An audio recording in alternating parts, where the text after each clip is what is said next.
clash of eras, the king and the titan. The air did not smell right. For the matriarch, a massive woolly mammoth who had led her herd across the frozen steppes of the Pleistocene for 30 years. The world was composed of the sharp scent of pine, the crispness of snow, and the musk of her kin. But today, the wind carried a heaviness, a humid rot that spoke of ancient swamps and blood that had boiled under a hotter sun. She paused, her massive curved tusks sweeping low over the white ground. The herd behind her grew restless, their rumbles vibrating through the permafrost. The matriarch sensed a shift in the atmosphere, a ripple in the fabric of the world that she could not comprehend with her animal mind, but felt in the marrow of her bones. The sky, usually a pale steel gray, bruised into a sickly purple. And then, the silence broke. It was not the howl of a wolf or the roar of a cave lion. It was a sound that vibrated the fluid in her ears and rattled her ribs. A guttural, thrumming boom that seemed to rise from the center of the earth. Emerging from a shimmering distortion in the mist ahead was a creature that defied the logic of her world. It was bipedal, standing nearly 20 feet tall, its skin a mottled tapestry of scars and scales, ranging from mud brown to a vibrant, warning orange along its snout.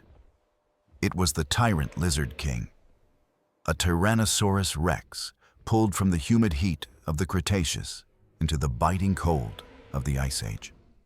The rex shook its massive head, confused.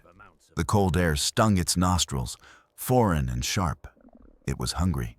It had been stalking a hadrosaur merely seconds ago.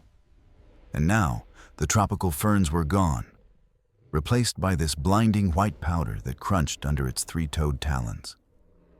Its vision, keen and binocular, locked onto the shape ahead. To the rex, the mammoth looked like strange prey. It was hairy, bulky, and smelled of warm milk and grass. But it was meat. Massive amounts of meat. The rex let out a hiss that escalated into a roar, a sound so loud it caused the snow to fall from the distant pine trees. The matriarch trumpeted in response, a high-pitched scream of warning. She stepped forward, putting herself between the monster and her herd. She was smaller than the rex in height, but she was heavier, a solid wall of muscle and fur. Her tusks, 12 feet of curved ivory, were weapons honed by years of defending calves from predators. The rex charged. For a creature of such size, the dinosaur moved with terrifying speed. Its tail acted as a counterbalance, keeping its head level as it sprinted across the frozen ground. The snow slowed it down, its clawed feet sinking deep. But the power in those massive legs was undeniable. The matriarch did not run. Mammoths were not built for sprinting, they were built for sieges. She lowered her head, bracing her legs like pillars. As the rex lunged, mouth gaping open to reveal rows of banana-sized serrated teeth, the mammoth surged upward. The collision sounded like a rock slide. The rex had aimed for the neck, hoping to crush the spine instantly. But the mammoth had anticipated the attack. She swung her head violently to the left. Her tusk caught the rex in the flank. The ivory tip, though not as sharp as a spear, was driven by 6 tons of momentum. It punched through the scales and into the soft tissue of the dinosaur's stomach. The rex roared in pain and fury, the sound deafening at such close range. It snapped its jaws shut.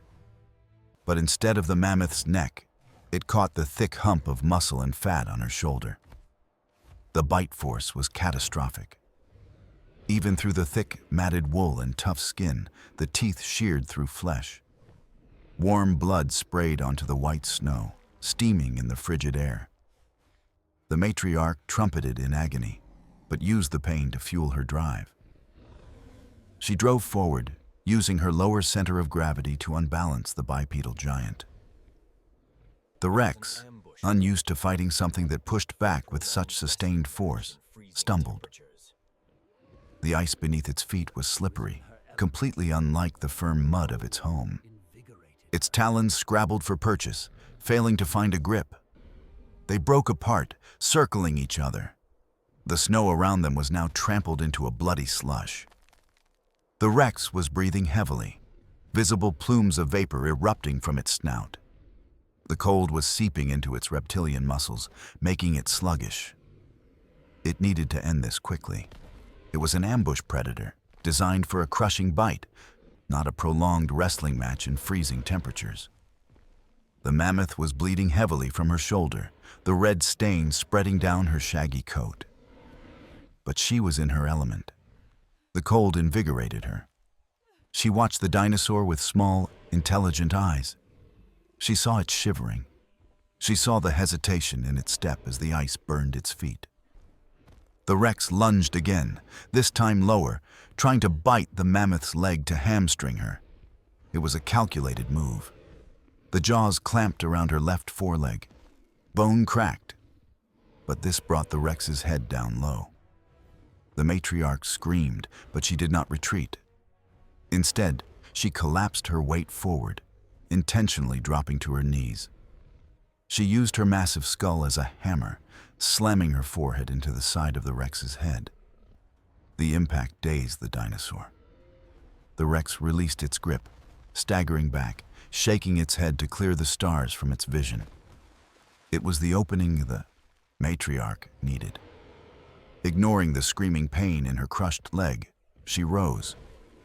The Rex was off balance, its tail swinging wildly to right itself on the slick ice. The mammoth charged. She did not lower her head to gore this time. She used her tusks as hooks. She swept them under the Rex's belly and heaved upward. The physics of the encounter shifted. The Rex, top-heavy and struggling for traction, was lifted off its feet. With a thundering crash, the 7-ton reptile fell onto its side. The impact knocked the wind out of it, ribs cracking under its own immense weight against the hard-packed permafrost. The king of the Cretaceous struggled to rise, thrashing its legs and tail, its tiny arms uselessly clawing at the air. But on the ground, the Rex was vulnerable. It was out of its element, freezing and hurt. The matriarch stood over the fallen giant. She was panting, her breath wheezing, blood dripping from her shoulder and leg. She looked down at this alien predator, this creature of scales and teeth that belonged to a forgotten age. She did not mock it. She did not gloat. She simply finished it. She reared up on her hind legs, her massive front feet hovering in the air for a split second, blotting out the pale sun. Then she brought them down. She brought her full weight down onto the ribcage of the Tyrannosaurus Rex.